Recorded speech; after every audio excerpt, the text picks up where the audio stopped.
Okay, well, thanks everyone for coming along.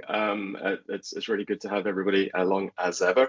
Um, uh, Myself and Shirley were appointed. It's not the right word. I forget the word. Commissioned. Commissioned is the right word. Commissioned to do a report for the Department for the Economy, or rather, the Ulster University was commissioned to do a report with my assistance. It has built on a long relationship that we've had between Shirley and myself working in the space of innovation, skills, and competency, which goes back to 2019. So this was quite a nice way of doing a little bit more analysis, bringing together some of the competency frameworks work that I've been doing as well, and some other aspects which Shirley will introduce, culminating in the report that was actually issued just before Christmas. I think, was it just before Christmas? It was a long time ago. And we've actually got a couple of printed copies as well, which is good to have. So without any more ado, I think I'll let Shirley, I think you all know Shirley anyway, but Shirley will introduce herself properly in a second and introduce you to the third member of the team who's not with us today. But I suppose what I'll do before we do that is share my screen so you can actually see what I'm looking at, which would be handy. You getting that? Yep, seeing title screen, yep. Yep, see that? Anybody seeing the screen? Yeah. Yeah. Okay. Good stuff. Okay. Yeah. Yeah. Okay. So what I'll do is I'll give you a little context for where the project came from and where the reports before handing over to Shirley to then sort of take you through a little bit more about what we actually did rather than why we did it.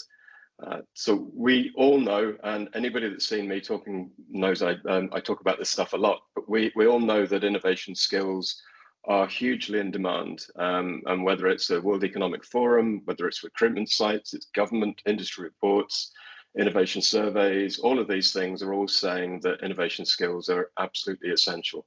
But none of them are yet defining what that innovation skill actually is. And this lack of consistency, lack of clarity over the meaning makes recruitment of innovation skills quite a risky pursuit. Again, you all know from what we've talked about in this forum that we've now got some models for the professionalization of innovation, so introducing innovation as a management discipline. And we've got this gold standard for what innovators need to look like. And some of the programs that we are members of, with certified practitioners in, quite a few of us, they set that top level, the confirmation of expertise, if you like, that we need to have in order to do the jobs that we're being asked to do. The downside of having these professionalization models is that they're not particularly approachable for people that are just getting going, people that are starting out or moving from another discipline to work in an innovation brief. Organizations obviously now have international standards as of last year that they can be certified against to see whether they are following best practice, international consensus on what good looks like.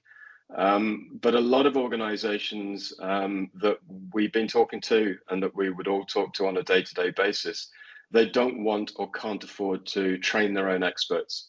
They can't afford or don't want long-term engagements with consultants, which is bad news for some of us.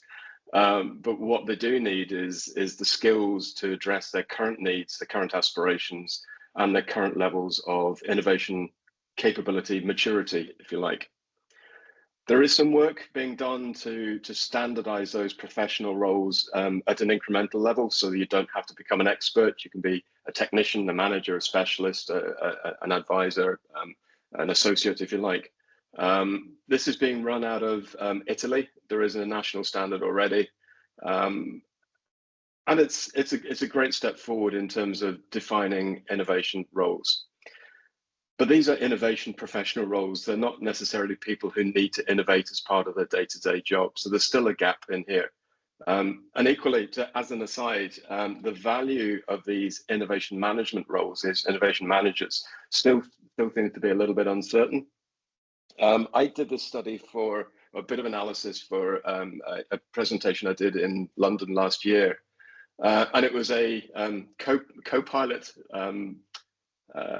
sourced, so take it with a pinch of salt, do your own research off the back of it. But what it was doing was providing kind of indicative salaries for innovation managers against experts, chief innovation officers, and project managers. And what it was showing was that innovation managers are being held about the same level of esteem as a project manager.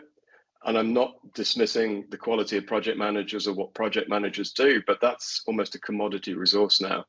And it was quite a surprise that innovation managers aren't better regarded.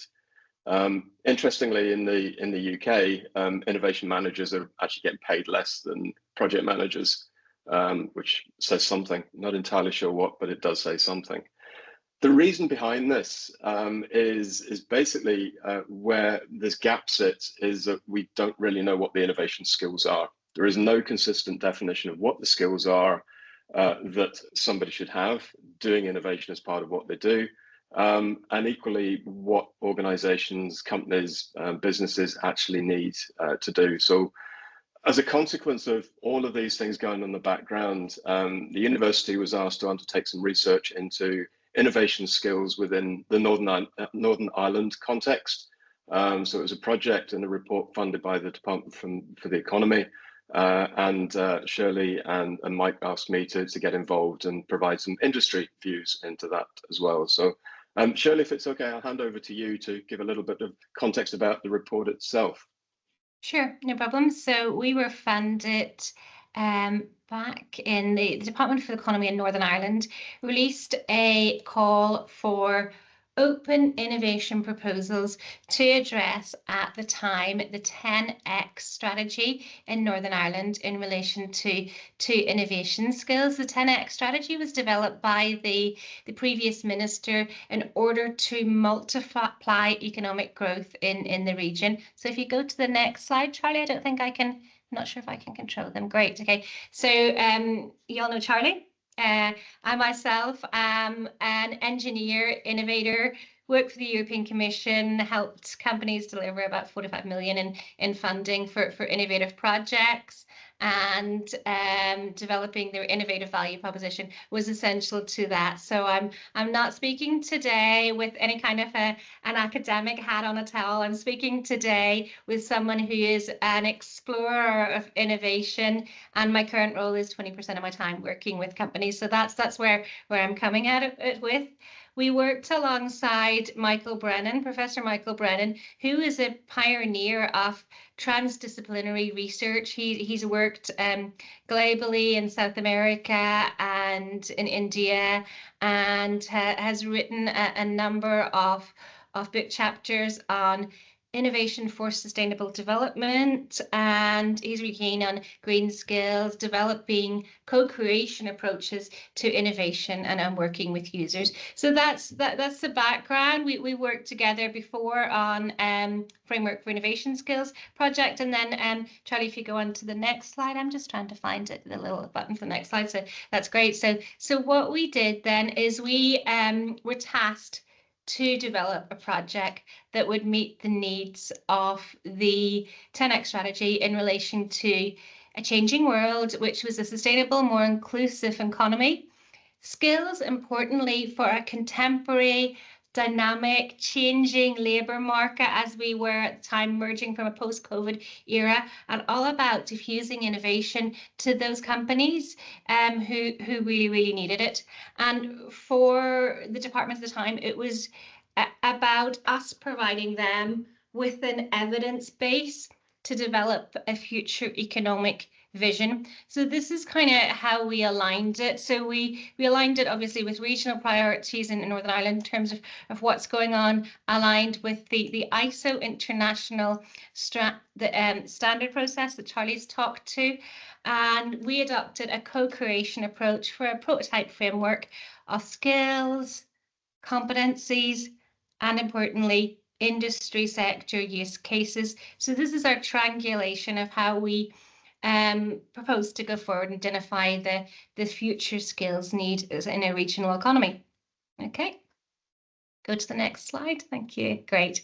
So some of the benefits of this work to Northern Ireland then. Benefits of the work to Northern Ireland in a regional economy is it skills for the future and aligned to technology, sector, Northern Ireland cluster, specific technology clusters in life and health science, AI, fintech, and jobs and roles and the needs that meet the future. And it's kind of really the sector specific skills themselves are continually emerging and changing within that, and organizations have looked at the realization and the need for value, for creating value in-house through innovation, identifying opportunities, developing concepts, and delivering solutions that are not just essential for organizations' growth, it's also about organizations' survival in current times. And the ISO standard itself states the need for future-focused leaders. It defines future-focused leaders as leadership that looks ahead, anticipates trends, and fosters a culture of creativity and forward thinking. And I think it's really important to note as well that the job roles in innovation are heavily dependent on the organizational structures and the requirements. And what we were aiming to do is not so much map the skills needs to specific job roles per se, but to provide a framework that'll allow the additionality of innovation competency to the definition of job roles with any organization, or again, with any grade or level, be that in the public or private sector. Okay, so if you go on to the next slides. And what we actually did then, we, like any good academic-led project, we did a systematic review of the literature. Systematic reviews, this is based on the Tranfield 2020, it was the latest paper that was written on it, but systematic reviews are something that's been used by governments as a methodology to build up the evidence base. You've probably heard of Cochrane reviews that's been used in medicine to help clinicians make decisions. And essentially what it does, if you look at your quadrant of information and facts, it's looking at the best utilization of in-house organizational information. The other quadrant is looking at the published facts, be that from high quality journals such as Research Policy, high quality current news articles, and grey papers and white papers. The other quadrant is looking at information from the end users themselves. And then fourthly, incorporating information from those who are the global kind of thought leaders, forward thinkers in a topic. And that's the quadrant we used of systematic review, and used the PRISM methodology within that. So that was phase one. Then we did a series of stakeholder engagement events during 2024. And then we were fortunate enough to be able to follow this up with one-to-one, really in-depth, semi-structured interviews with leaders who are at a really senior level in organisations in the public and private sector in Northern Ireland, right from the Director of Skills to founder and CEO of a science park in the region. So we were fortunate to have that level of access. Okay, you go on to the next slide, please, Shirley. Thanks. So some of the things that we looked at then, international frameworks in phase one, we looked at, these are some of the bodies that we looked at in terms of the international frameworks: United Nations, Education for Sustainable Development goals, the information coming out from the OECD, the Fracati Manual, in terms of measuring science, technology, and innovation. We looked at OECD scenarios for future skills and innovation. We looked at the European Commission work and the Vanguard Initiative on future innovation skills, digital competence framework, entrepreneurial competency framework that was developed way back in 2016 that I worked on, Green Comp framework, Life Comp framework, and what these reports were saying about innovation. So if you just move on to the next slide then as well. Thank you, Charlie. Thanks. Okay. So what we find, there's an awful lot of frameworks that have been developed by different organisations with different aims and different perspectives. Okay. It's important to note that we researched it was over 30 different organisations that we looked at, from Innovation Scotland, so Vanguard Initiative, and they give different priorities. Some of them are more focused on sustainable aspects. Some of them are more focused on the human aspects of innovation. When we looked at this from a regional context, remembering that we were funded by the Department for the Economy in Northern Ireland. In Northern Ireland, there were numerous documents that had been developed right from Northern Ireland. Remember, the New Decade, New Approach document in 2020, the Economic Outcomes Programme for Government, 10x Economy was developed in 2021. Skills for Policy 2022, Skills Barometer 2021, Energy Strategy 2022, Path to Net Zero 2021. In Northern Ireland, as an economy of less than 2 million people, from 2019 to 2024, anybody know how many innovation competency related documents had actually been developed? There was 23 documents had been developed in a small regional economy. But what we find, so there was a lot of these documents, a lot of strategies, but they weren't really pushing the economy in the direction that was actually happening. So what we find is that innovation skills development underpins economic development, and regional economic priorities cannot be met without understanding innovation skills. So what we're really saying, that innovation skills are the enabler that actualizes research and innovation strategies in terms of economic growth policies.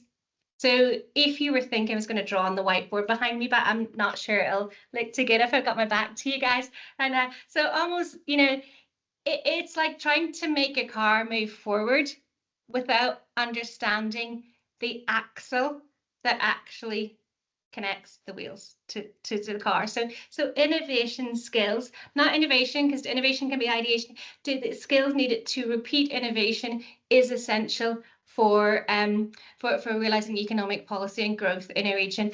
And the more I've read about this, the more I believe this to be true. It's a multiplier of economic impact. And if we look at the Impact 2030, which is Ireland's research innovation strategy, it has a focus on talent, inclusion, innovation, of course, internationalization, governance, and developing capacity. And it states really clearly that innovation solutions will be developed to enable all sectors of our enterprise base and society to respond to the twin challenges of climate and digital transformation. So it's well recognized. Okay. If you go on to the next, thank you. Okay, so what we actually did then is we did a stakeholder workshop with a number of organisations. We had 26 organisations in the room, from right the way from logistics companies, high-tech companies, food producers, international pharmaceutical companies in the room, construction sector. So with all the sectors represented, we spent time at the beginning, 20 minutes, where they introduced themselves, talked about the type of skills. Then we used the IDEO, human-centric design methodology, to enable them to map their findings in a number of different areas. So the groups were given, I think it was 40 minutes to identify their mandatory, absolutely essential, desirable, and nice to have innovation skills in each of the 4 areas, starting with projects and delivery. So we use this co-creation workshop approach to map the industry skills. Okay, and Charlie, I'll hand over to you to say a little bit more about that approach. Okay, thank you. Yeah, I know, as you'll see, I know you can't read the detail of that board there, but if you think of the top row of post-it notes as the mandatory, the next one is highly desirables, and the bottom one is nice to haves. There were very few nice to haves. Everybody came to the conclusion that they really needed to have everything. And we did give them a starter. We gave them some ideas as to what skills might be useful, just to get them going, which had come from previous research. But there's a lot of stuff being added in beyond that as well. So yeah, really useful session. As you say, like there was head of innovation in Northern Ireland Health Service, and youth enterprise, and all sorts of different organisations, different sizes, different focuses as well. So all of that research, I suppose, came together. So we've had the workshops, and although this study was directly informed by the one that we've just shown you, there have been the other workshops that we've done through ISPIM, Innovation Sledana, which I know Paul knows well now as a mentee on that program, and then also with various other kind of workshops that we've done as well, academic review, as well as the frameworks stuff that Shirley and Mike had done. There's all the academic papers that have been read, and personally I've read there's over 100 academic papers that reference innovation skills. The grey research, the stuff that's out there in books, in methodologies and so on, have been considered. Analogous models, what do they do in the creative industries, in architecture, in all sorts of different other models that have competency frameworks and skills relating to innovation. And then, as Shirley said, those one-to-one skills as well. So what did we find from I suppose from a practical what can I do today sort of perspective on this? Not surprisingly, the ideation skills, the innovation process skills, if you like, were absolutely central. And everybody said, yeah, we need to identify opportunities, create ideas, create concepts, validate those ideas, and so on. And that came over again and again. And we started, if we hadn't been careful, that we were going to end up with a list of thousands of ideation techniques, which would have just been the Innovator's Dictionary under a new cover. So we categorized that as one skill. So the ability to generate ideas was one skill. So that was the really obvious stuff that came out of it. But it was good to see the thinking was the same in Northern Ireland as elsewhere. The other areas, the other competences that we were starting to come out, and this is just a subset of them, we were seeing, and we align this to the ISO structures for convenience as much as anything, but skills around effective communication, demand management, strategic thinking, a lot around making somewhere a safe place to consistently add value to the organization. And continuous improvement, one type of innovation came along quite strongly, as did having a portfolio and managing an innovation portfolio as well. Managing uncertainty, a big thing, which hadn't really sort of been coming out too clearly before. And then some of the more emerging themes like ethics. So the academic studies barely mentioned the concepts of ethics and innovation, but it's conversations we've had here, and it's also that came out of more recent papers, more recent discussions as well, the ethical implications of innovating as well, and how we need to consider that. So what this was telling us that amongst 60 hard skills and around 20 soft skills of personality types and personality traits, the key things that we need to do, and we can do today, are starting to create that safe place, and then consistently adding value to the organization rather than treating innovation as a one-off exercise, if you like. So I suppose it's still a little bit too early to share the full model that COFIM has become and the ISO standard that's in development. But some of the things that came out of the report relating to industry were around, if you like, democratizing innovation within an organization to make it everybody's responsibility, a safe place to challenge, a safe place to ask why we're doing it this way. And when we spoke to people about this stuff was really obvious, but nobody's doing it. And that was I suppose it wasn't a shock, but it was really sort of full on that this is what people needed to do. They need to make sure they give people permission to innovate, and then give them the tools, the capability and the confidence to to act on that instruction, if you like. And we can't assume, although a lot of people we can't assume that people just know they're allowed to innovate. You have to give explicit permission. And that was probably one of the strongest findings that went back to industry through this. They need to be empowered to put forward those ideas and given permission to try stuff and fail. I suppose from an economic impact and findings point of view, Shirley, I'll come back to you.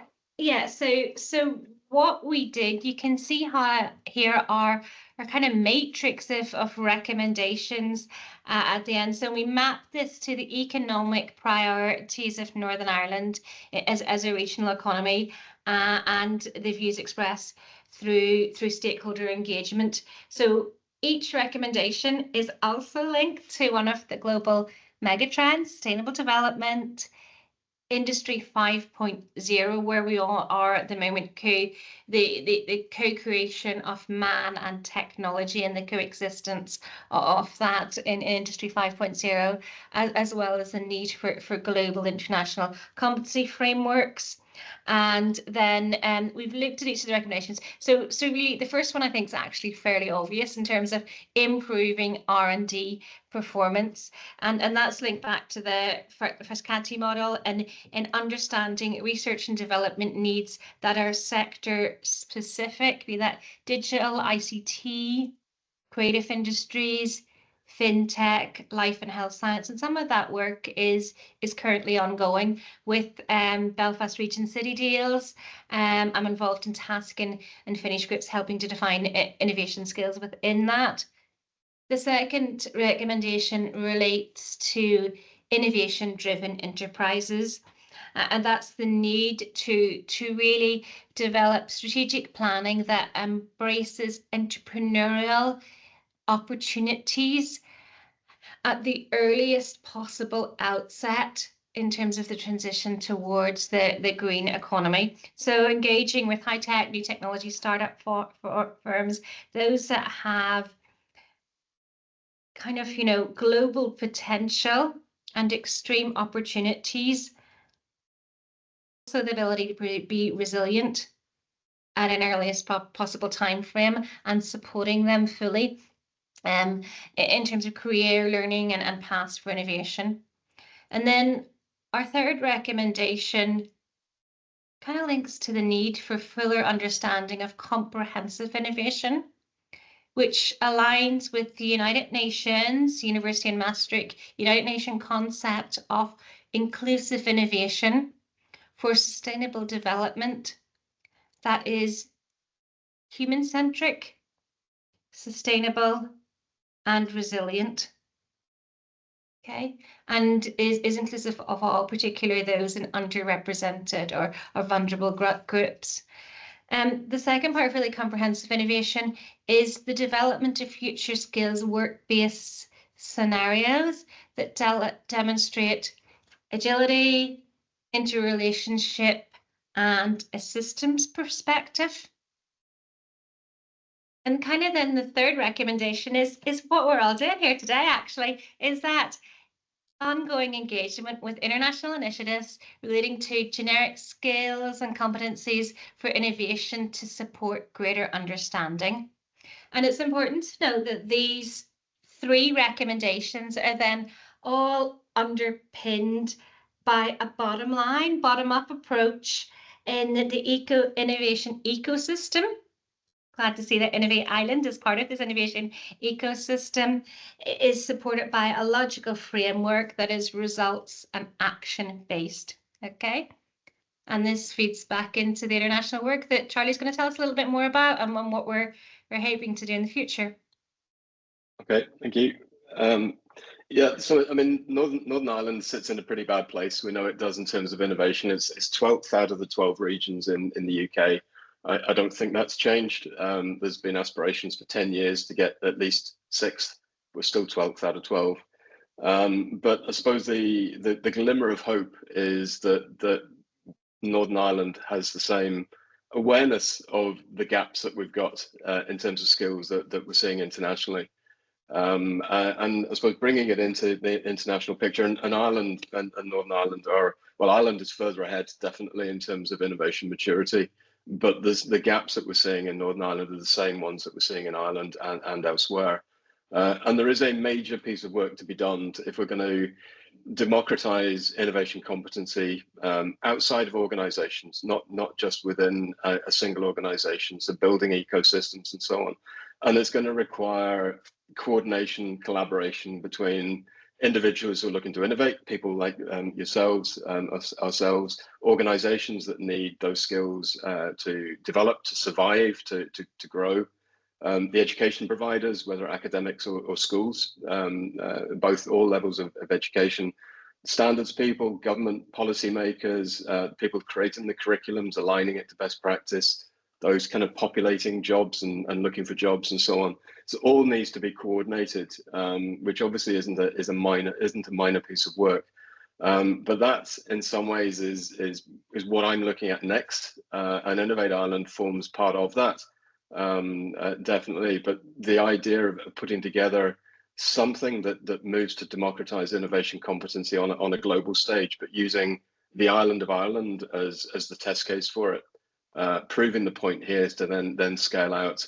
And the idea being that if you imagine when somebody leaves school or they're working in an SME that knows the need to change, or it's a third generation family business, they need to innovate. That's all they know. They don't know what skills, capability, capacity they actually need to have, but to have this point of reference, this competency model that they can go to that reduces the barriers to entry.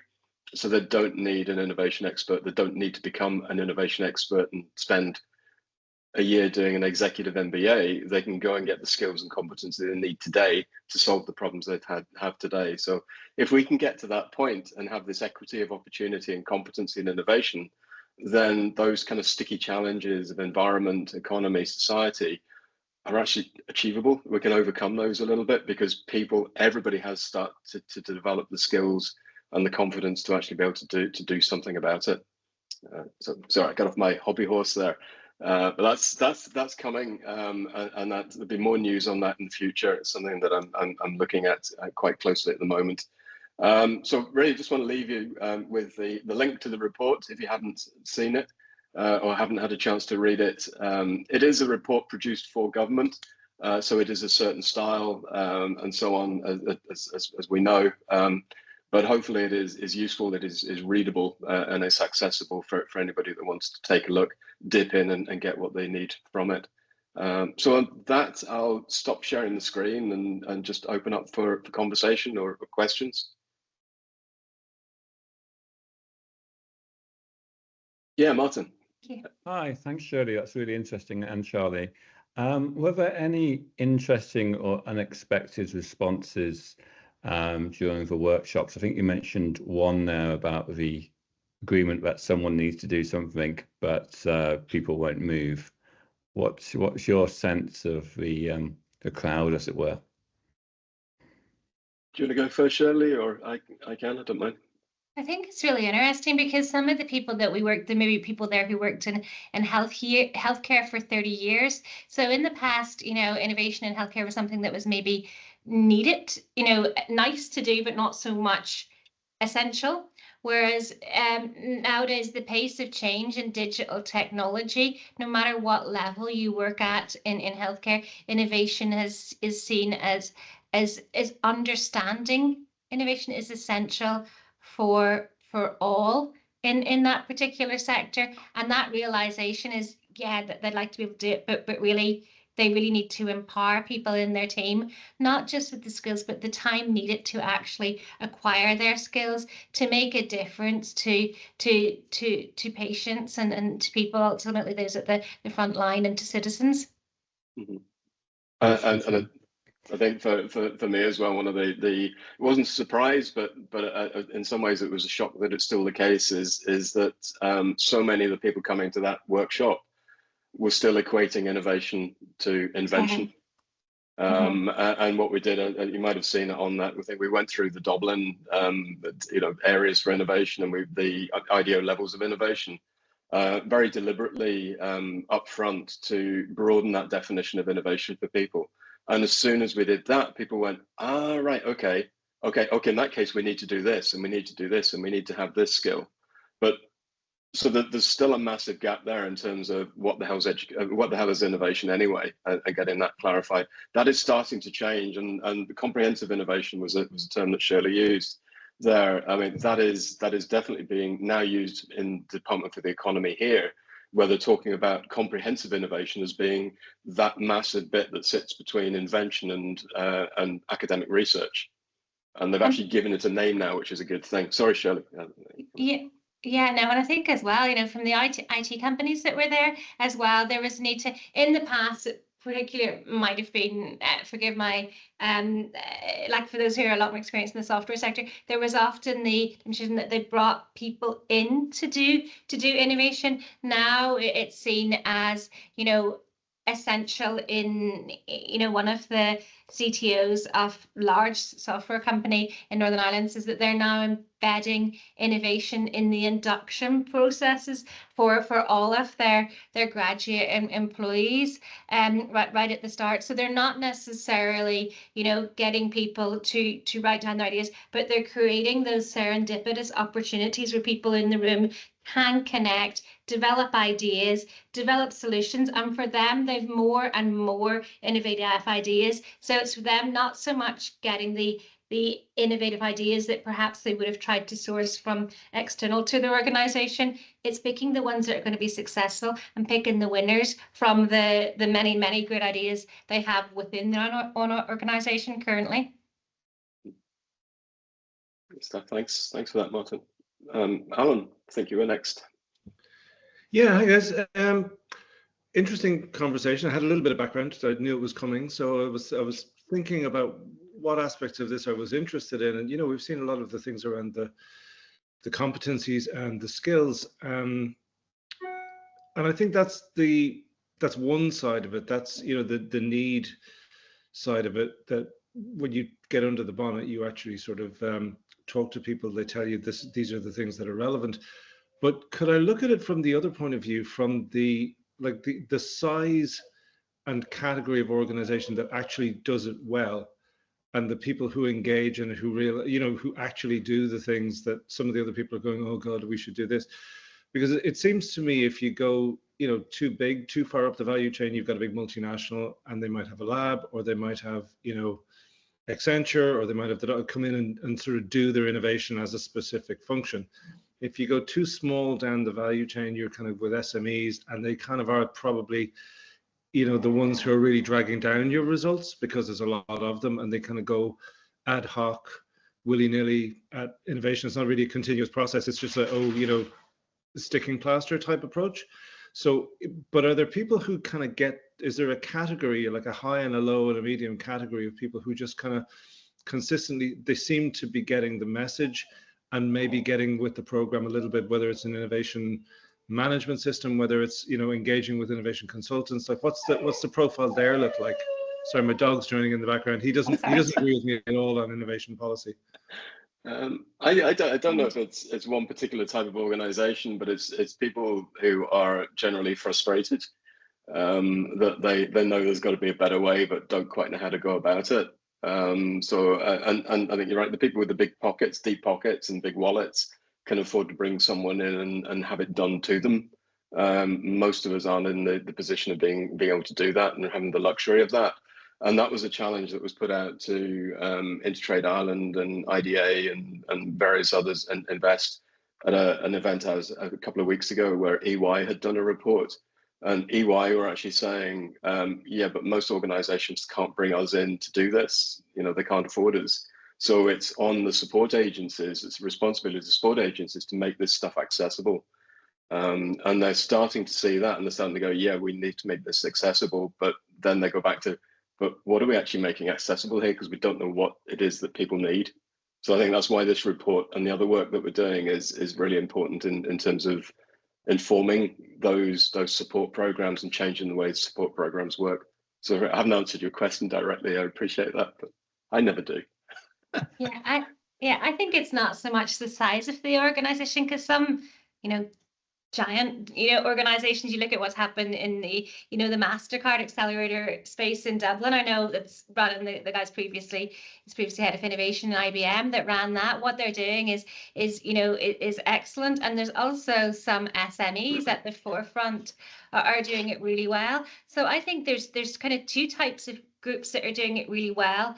Those are who are two sort of sectors per se. Those who are in the emerging tech sector. I did a study a while ago, those who are looking at VR, AI, immersive technology, whose companies actually didn't exist 10 years ago. So they're doing it really well because they need to do something new and different. And then that's very much, that's the kind of what we would call the co-creation type approach for that, in terms of it, so that the speed of technology development has outpaced the evolution of their business models, so they need to change and need to keep that. And the second group I think they're doing really well is those who are at the coal face of delivering kind of services that just don't work anymore, that are healthcare.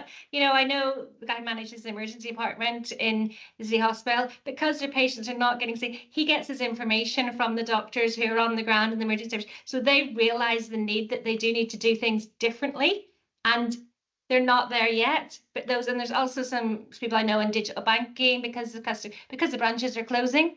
So the company essentially needs to innovate to really essentially meet the needs of the often aging individuals who have the money to invest in the decisions to make, but the way their services are currently being provided are not meeting those needs of those at the coalface. So I don't know, it's not necessarily a size of organization per se.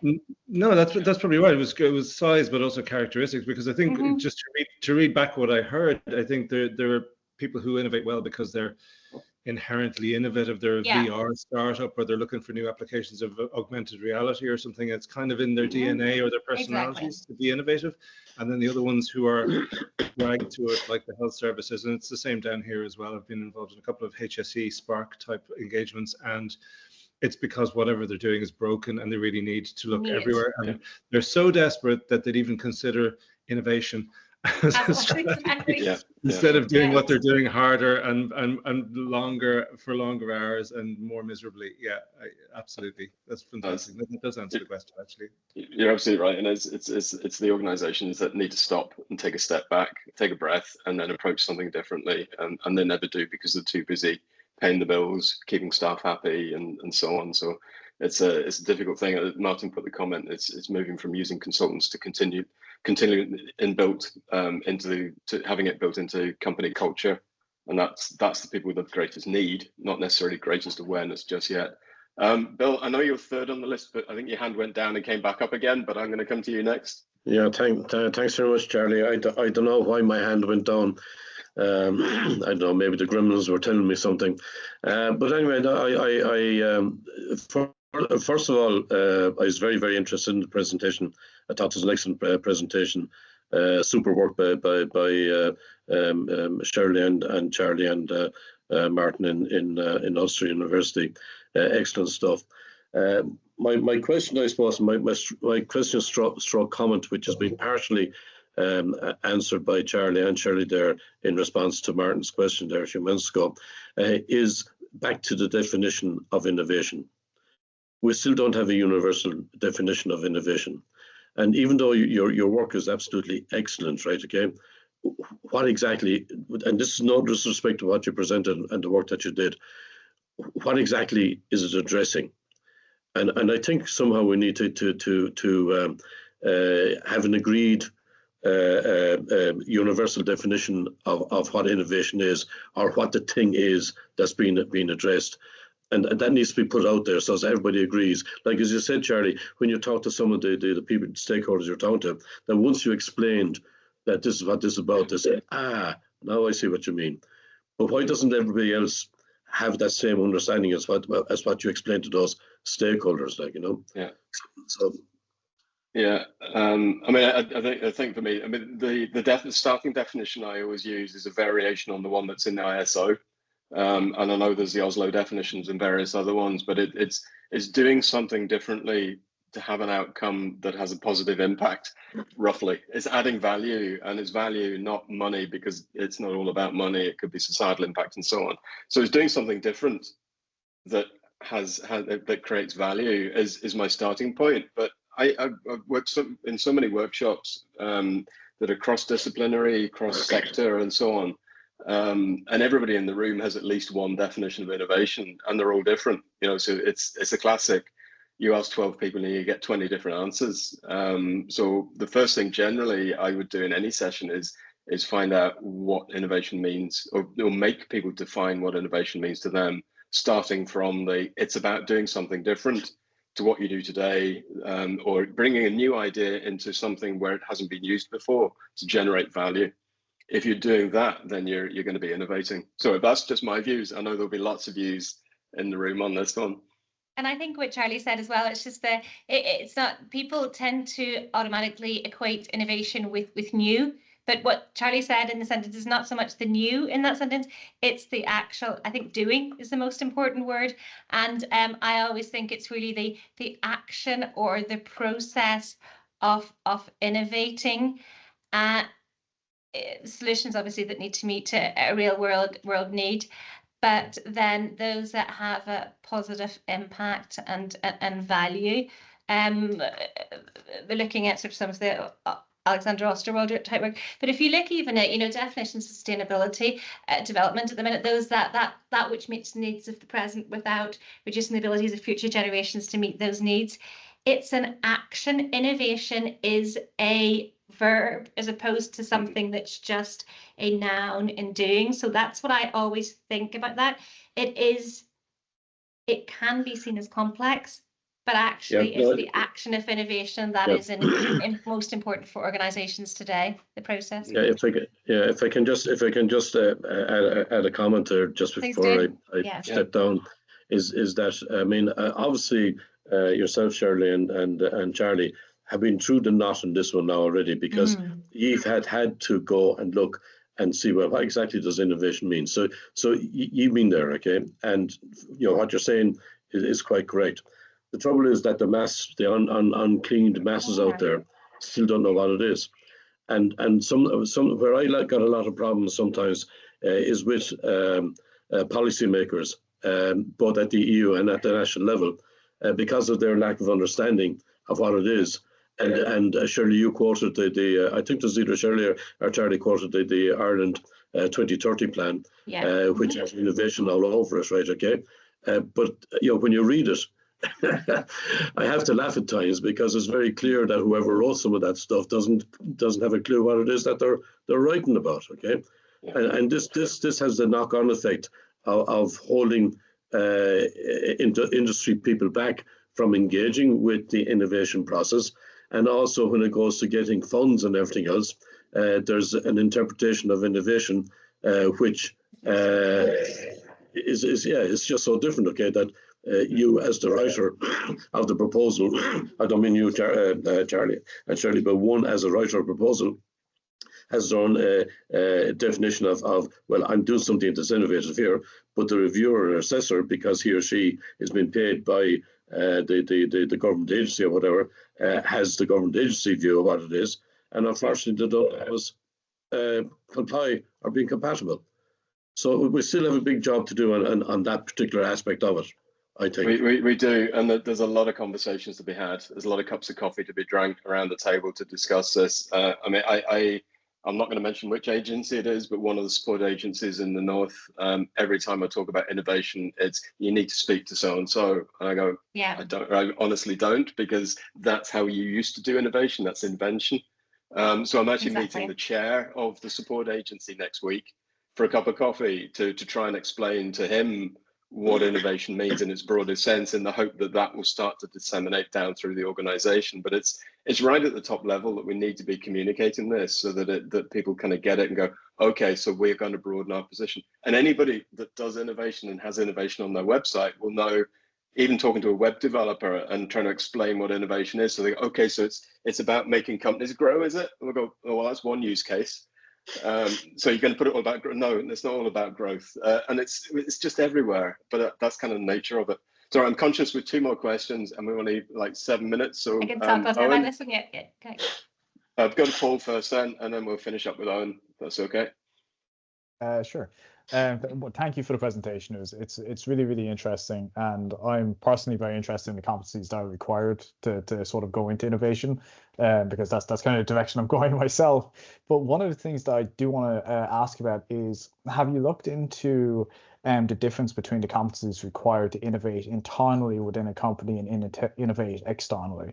Because obviously, if you're innovating externally, the products you're innovating on or whatever it is, you would have to have alignment with the business strategy, and that would require different competencies to, if you're doing maybe incremental efficiency innovations internally.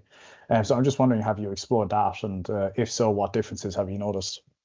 Yeah, I mean we could take an hour on that one. It is for, I mean, and it's probably more what I'm doing in the ISO side rather than this particular report, and then the competency frame at the COFIM element. But what we're doing is we're focusing on, for the purposes of ISO, it's innovation management system, so it tends to be within an organization. But the competency framework that is mapping onto, so the jobs to be done in terms of innovation management will use some of the competencies that sit in there in this big kind of matrix. What we're also doing is making sure that competency framework works for other stakeholders. So whether that is an innovation consultant, or it is someone who is advising or guiding or learning or trying to get a job in innovation. So there's different use cases that can come, and as long as they all can be supported, then the central model is comprehensive. So the model is agnostic to role and responsibility, which makes it very broad, very, very wide, and very, very deep and multidimensional. And one of the things that I'm looking at in terms of the future for this is, believe it or not, using AI, using technology to interpret some of what's going on in there, to use the competency framework as a model and all these other things, and say, well, what in this scenario does this individual need, and where might they go next?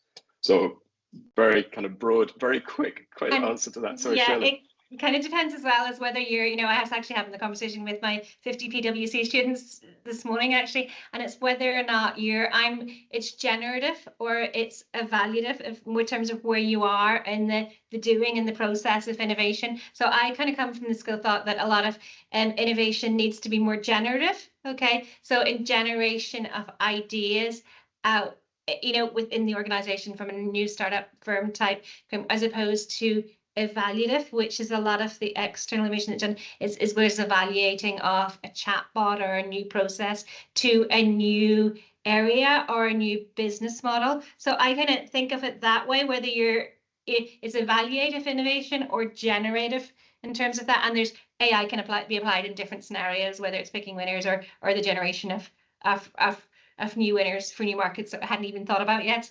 Okay. And I do think if there's competences are defined at an atomic level, so they can't be broken down into subtasks and so on, then the set of skills and competencies for internal or external isn't that dissimilar. It's just that some extra stuff you might need to consider in either scenario as well. But the core ones will be the same. So hopefully, is that okay, Paul? It does. That answers it perfectly. Thank you too, both. Okay, good stuff. Owen, 3 minutes left. So a quick question or. Last and least, one, on the definitions, we won't go there, but I'm really clever. I really understand disruption very well. Honestly, I do. But when I tried to visualize it for the session that we had 2 weeks ago, it was very difficult. So sometimes things only look simple, Mm-hmm.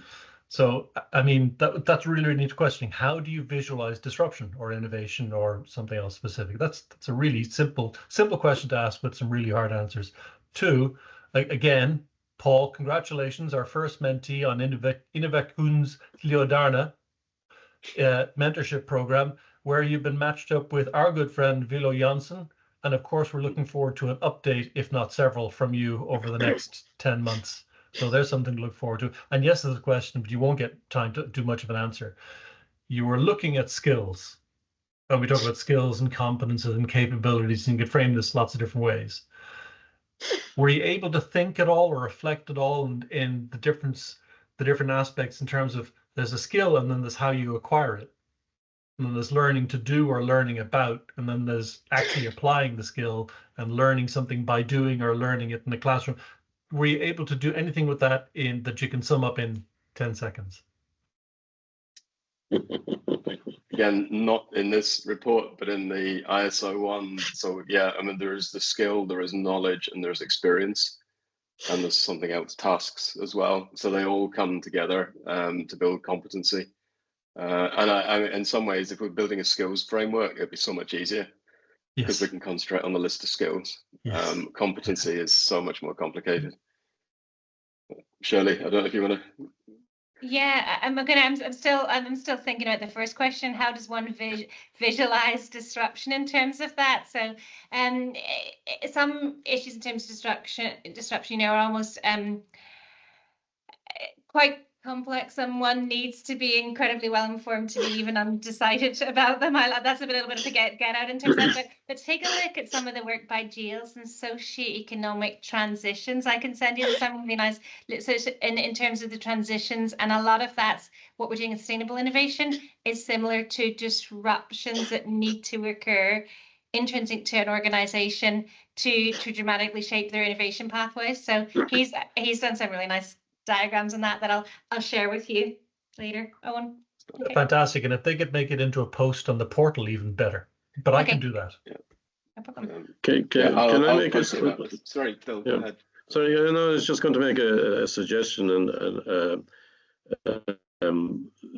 for Innovative Ireland to consider going forward. Okay, is that maybe what we can do is take the excellent work that has been done by Shirley and Charlie and the University of Ulster, and maybe to use that maybe as a starting point within Innovative Ireland from the point of view of understanding what's missing at the moment, like the definition is still missing, okay?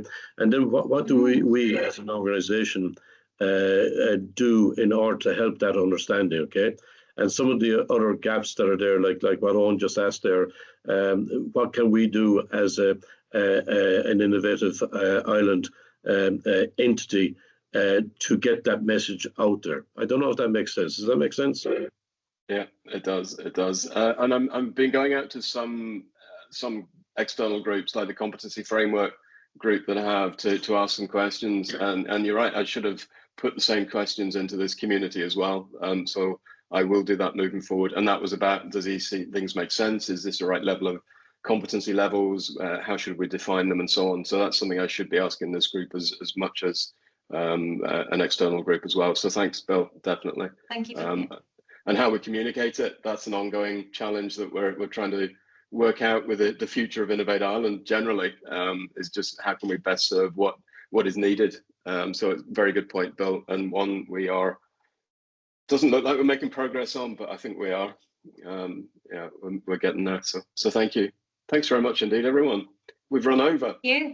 Would be on my gig, wouldn't it? We never run over. We ran over last week too, but hey, it's okay. It was great crack. It was well worth it. Well done, everybody. Charlie, Shirley, and everybody for joining in.